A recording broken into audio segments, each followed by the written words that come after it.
the situation is out there, whatever they do tactically, whatever the pitch is like, let's go out there and set the tone right from the get-go, because not only is it going to be the hardest 90 minutes they've ever had, but it's going to be the hardest 180 minutes. So let's go right from the first whistle. Nice. Let's go, man!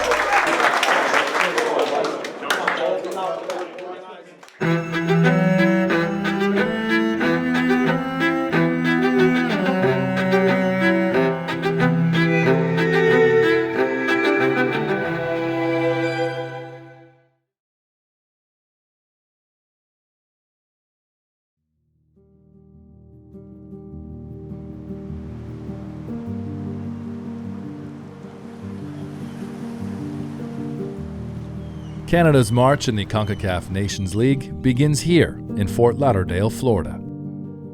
On familiar staging grounds, the team are taking their very first step towards a potential first trophy in 25 years. All right, get yourselves going. Get the travel out. This Monday afternoon training session features the first batch of players to have arrived from their clubs. The following morning, with the squad now fully assembled, Jesse Marsch calls a meeting to acknowledge the return of one player while addressing the unexpected absence of another. Look, I want to say welcome back to Tajon, man. Great to have you back here, man. Stand up, you got to talk. I'm just happy to be back. I don't think I got to say thank you to everyone throughout all the months, for the support and all the kind messages. So yeah, thank you for that. And I'm just happy to be back. Awesome, man. Good. Then, look, we had a talk as a leadership council with Alfonso this morning and spoke to him a little bit about his situation. And, we just wanted to have a little bit of an open dialogue about what Alfonso's going through.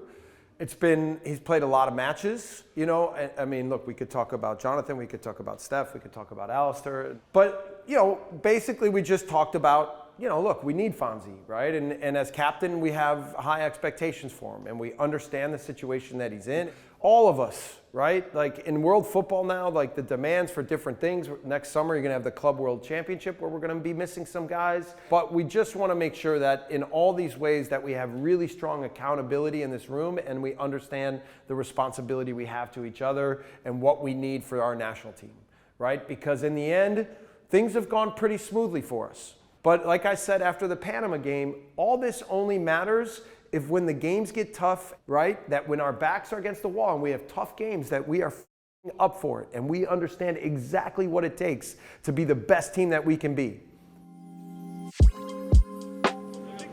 This is only the team's second time on the training pitch in Florida, but things move fast in the world of the men's national team. And after a final session in the morning, the group will be departing for Suriname for the away first leg in their Nations League quarterfinal. Moving the team's entire operation from one location to another is no small feat, let alone packing up the entire setup to be transported by air to Paramaribo, the Surinamese capital.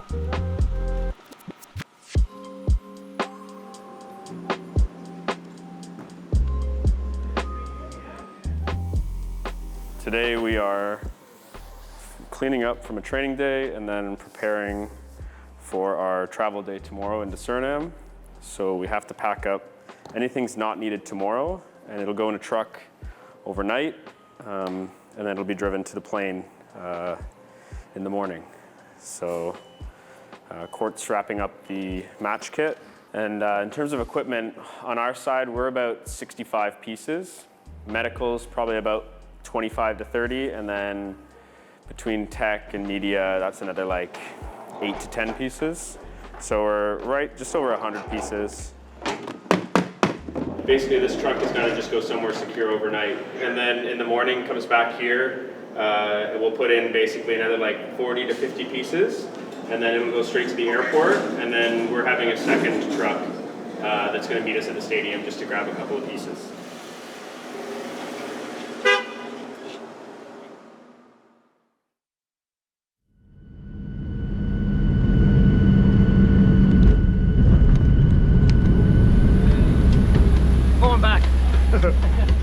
In the pitch black of the jungle night, the team have arrived in Suriname. The players make their way onto the bus and will travel directly to the hotel. For the team's equipment staff, work on the tarmac is just getting started. We had an earlier flight than usual and we made it on time, everything was good. The only issue, the plane was slightly too small, so we had to leave some stuff behind, but we've already communicated with our logistics partner. Stuff's getting picked up from Florida tomorrow morning and it should be meeting us in Toronto at 8 p.m. on Sunday, and none of that is stuff we need here. Tonight we're gonna just give the laundry in to the hotel. They're gonna wash it because we'll need that for training tomorrow afternoon. But honestly, tonight is just going to be getting the kit room set up and kind of in a workable spot.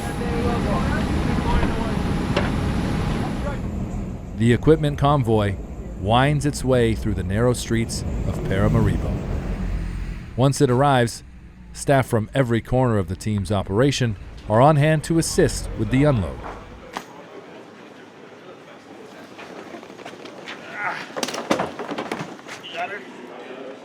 Until finally, a grueling 16-hour transition day comes to a close. I'll take this one here. Just look for the last time. It's empty. And That's the it. other one. It's empty. We're done. We don't fill it. Yes. I think everything is going inside here. Yeah. Hey guys, You're the man. success, yeah? Good luck. You have a nice sleep now, okay? 10 hours sleep. Okay, glad your bag arrived.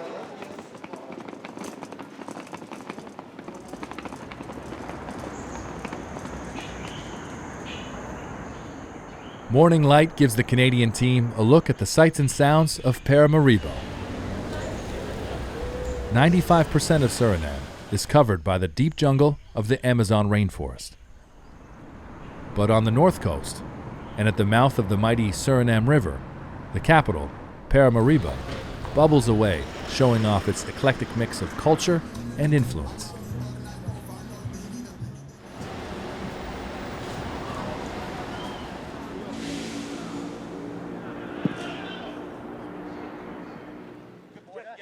As the match approaches, the coaching staff come together to decide on who will make it into the starting lineup for the first leg. Decision for yellow. Everybody holds W's.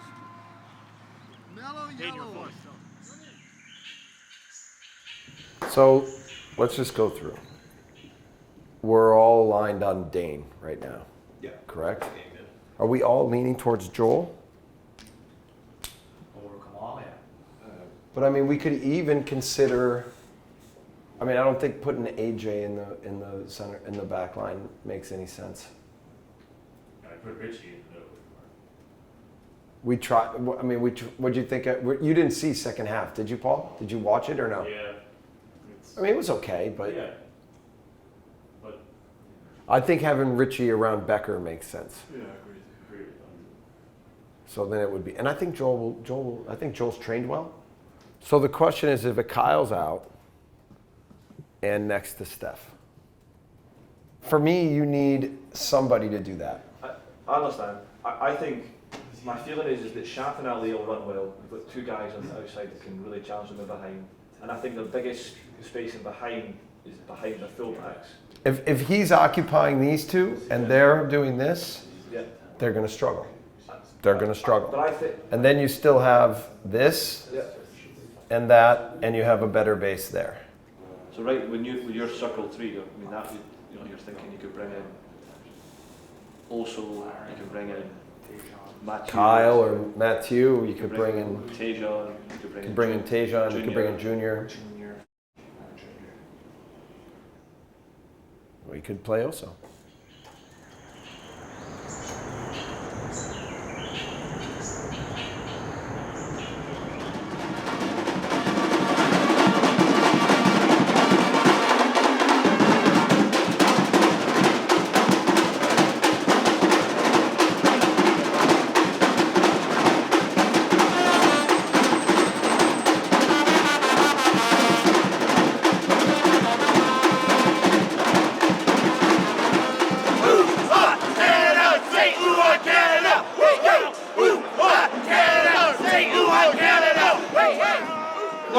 For me, guys, the only thing is, you know as well as I do, right?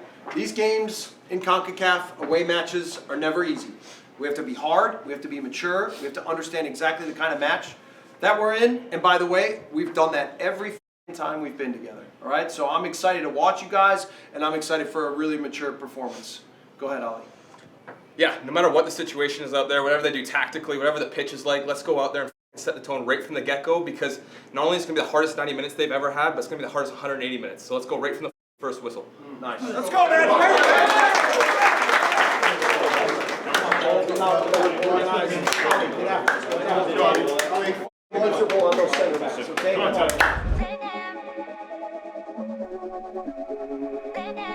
Canada start on the front foot early, putting Suriname under pressure from the opening whistle. Tani Oluwaseyi comes the closest to breaking the deadlock. Oluwaseyi off the post! Off 2 posts! You have got to be kidding me! But as the halftime whistle sounds, it remains 0-0. In the second half, Suriname threatened and send a set-piece header off the crossbar. But as the game progresses, Canada's quality off the bench proves too much for Suriname to handle. In the 81st minute, Junior Hoylett snatches a critical away goal. David brings that down expertly. David across! Off the bar and in! Junior Hoylett! Back in the Canada team, back of the net! David plays provider, and it's Junior Hoylett! Big goal from a big game player, giving Canada the 1-0 lead.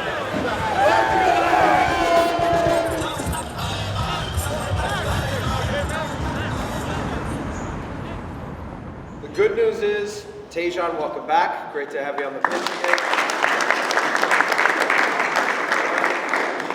Alistair, 50 caps, well done. Junior, well done, my man. And look, in general, it was a match that was in hand, right? Overall, tactically, a lot of really good things, some little things in there that we could improve, but overall, pretty good. But we're still in this, like, little bit of a phase where we don't seem to capitalize and make life easy on ourselves by finishing chances. You know, we took care of business down in Suriname. Obviously, I thought just from a maturity and the way the game played out standpoint, I thought the performance was, everything was in order. We're still in a moment where we're looking to capitalize more on our chances and score more goals and make our lives easier. But sometimes this is the way it goes. Now coming back home, I think we have to know that we have to dictate everything that happens in that match. Back in Toronto, this will be the team's final 90 minutes of the 2024 season. A key game to book a spot in the Final Four. And also a chance to say a final thank you to the fans. I'm thankful for 2024. I'm thankful for being the coach of this team. And we just want to make sure that we finish off the year the right way at home with another big win and a big performance.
That's how you get a result. We inspire each other every minute of the game. We started strong and we ended strong. Now we gotta bring this into March and get that trophy. Come on, boys. Yeah.